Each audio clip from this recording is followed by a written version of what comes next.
नमस्कार। आज supreme court के चीफ जस्टिस DY चंद्रचूड़ ने जिस सलीके से मोदी सरकार की मणिपुर पर क्लास लगाई है ना दोस्तों, यह बात उन्हें अरसे तक याद रहने वाली है।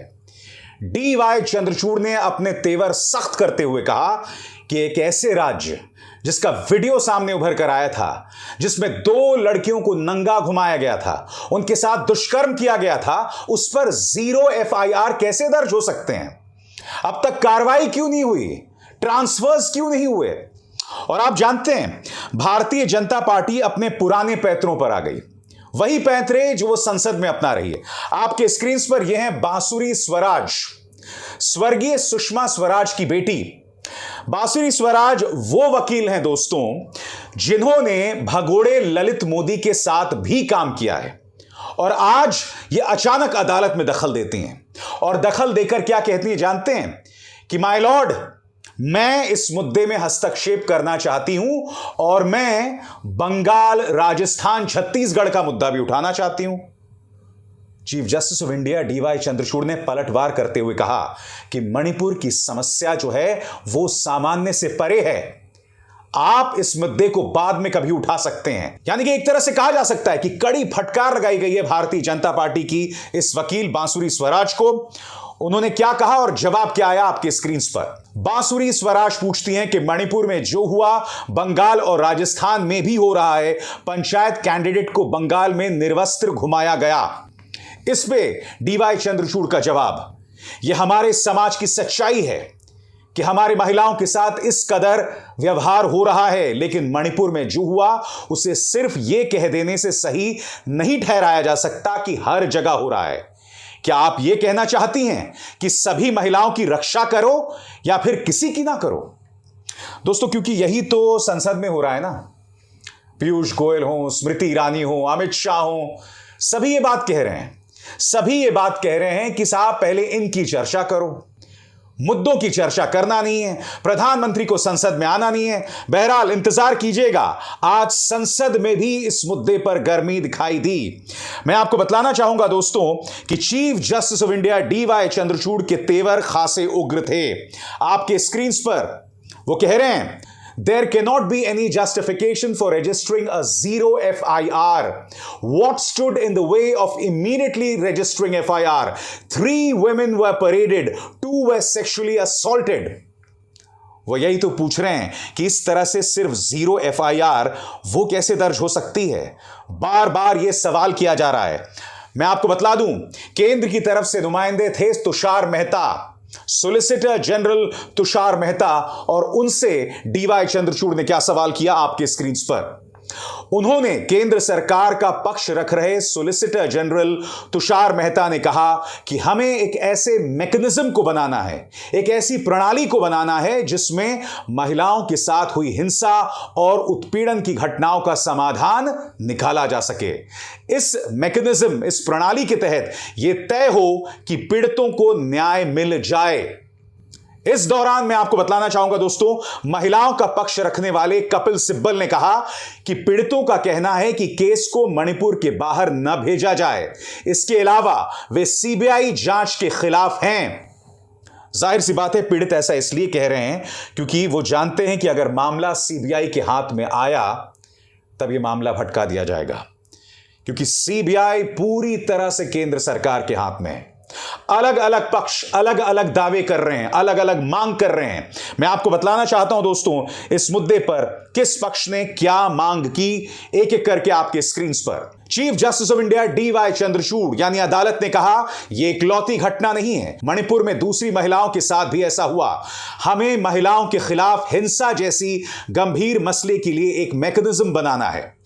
2 पीड़ित महिलाओं की ओर से पेश वकील कपिल सिब्बल ने इस मामले की CBI जांच का विरोध किया। कुकी समुदाय की तरफ से वकील थे कॉलिन गोंजाल्विस। उन्होंने कहा कि इस मामले की जांच SIT करे, इसमें रिटायर्ड DGP को भी शामिल किया जाए। उसी तरह से तमाम जो पीड़ित महिलाएं थीं, उनकी वकील थी इंदिरा जयसिंह। इंदिरा जयसिंह ने कहा कि इस मामले की जांच एक हाई पावर कमेटी करे, इनमें ऐसे केस देखने वाली महिलाओं को शामिल किया जाए। आज chief justice of India D Y Chandrachud ने लगातार पूछा सरकार से, कितने एफआईआर दर्ज हुए? आपके स्क्रीन पर how many FIR? Supreme courts tough talk to centre. Supreme court को इस तरह से केंद्र सरकार के होश ठिकाने में लाने की बिल्कुल जरूरत थी दोस्तों, क्योंकि चाहे आम जीवन में हो या फिर संसद, दोनों जगह केंद्र सरकार का अहंकार साफ तौर पर नजर आ रहा है। और मैं आपको बतलाता हूं दोस्तों आज संसद में क्या हुआ। केंद्रीय मंत्री पीयूष गोयल कहते हैं कि विपक्ष इस मुद्दे पर जांच नहीं करना चाहती, दाढ़ी में कुछ काला है। माननीय मंत्री जी, दाढ़ी में काला नहीं होता, दाढ़ी में तिनका होता है, हाँ, और दाल में काला होता है। सुनिए किस तरह से अपनी भद पिटवा रहे थे Piyush Goyal. Are they running away from the debate? What is it that they are trying to hide? इनके दाढ़ी में कुछ काला है, कोई ना कोई तकलीफ है जिससे ये भाग रहे हैं। इनको कोई ना कोई तकलीफ है कि मणिपुर की सच्चाई सामने लाने नहीं दे रहे। मुझे लगता है विपक्ष के लोगों ने इंट्रोस्पेक्ट करना चाहिए।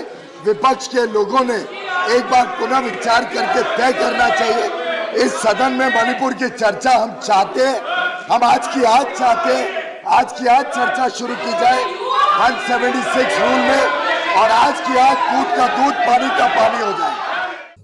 तो पीयूष गोयल यहां कह रहे थे कि बहस जो है वो 176 के अंतर्गत हो, मगर विपक्ष अपनी तरफ से कह रहा था कि 267 के अंतर्गत बहस हो, ताकि सभी को अपनी बात कहने का अधिकार हो, सभी अपनी बात कह सकें और प्रधानमंत्री की भी जवाबदेही तय की जाए। प्रधानमंत्री जो मंगलवार को महाराष्ट्र जा रहे हैं, और अब तक यह नहीं पता दोस्तों कि इस मुद्दे पर अविश्वास प्रस्ताव जो लाया है विपक्ष, उस पर बहस कब होने वाली है। विपक्ष की ओर से कांग्रेस के अध्यक्ष मल्लिकार्जुन खड़गे ने भी अपनी बात रखी। सुनिए वो क्या कह रहे हैं। I have already given a notice under 267. This is the 9th or 10th day. Continuously all India party, they are giving notices to discuss it. And we want 267. They should, sir, we request the government and you give us a chance to discuss. Nothing will go to court. We have demanded discussion under Rule 267, and many of our people have visited. I want the House Personally, our people to have focus. visited Manipur. Manipur is burning. We are requesting Prime Minister to give a statement. Are you agreeable for discussion at 2 p.m.? विपक्ष का कहना साफ है, बहस हो तो 267 के अंतर्गत। सरकार कह रही है नहीं 176 के अंतर्गत। सरकार कह रही है कि प्रधानमंत्री जवाब नहीं देंगे। सरकार को समझना पड़ेगा कि अब भी ये एक लोकतांत्रिक देश है। याद कीजिए जब 2012 में कोकराझार में हिंसा हुई थी, तब उस वक्त के प्रधानमंत्री मनमोहन सिंह सामने आए थे। उन्होंने इस पर जवाब दिया था, राज्यसभा में जवाब दिया था। मैं आपसे पूछना चाहता हूं कि प्रधानमंत्री के पास सीकर जाने का वक्त है, महाराष्ट्र जाने का वक्त है, मणिपुर नहीं जा सकते? संसद में भी मणिपुर पर क्यों नहीं बोल सकते? यह अपने आप में बता रहा है कि कहीं ना कहीं भाजपा किस कदर अहंकारी हो गई है। उसने मानो एक हट बना लिया है, एक अहंकार पाल लिया है कि प्रधानमंत्री विपक्ष का जवाब नहीं देंगे। यह कैसा हट है दोस्तों? यह कैसा अहंकार है? भाजपा को यह समझना होगा कि भारत एक लोकतंत्र है। जब प्रधानमंत्री, जो खुद को प्रधान सेवक कहते हैं, उन्हें बुलाया जाएगा, संसद में बुलाया जाएगा, तो उन्हें सवालों के जवाब देने होंगे, और वो सवालों से नहीं बच सकते।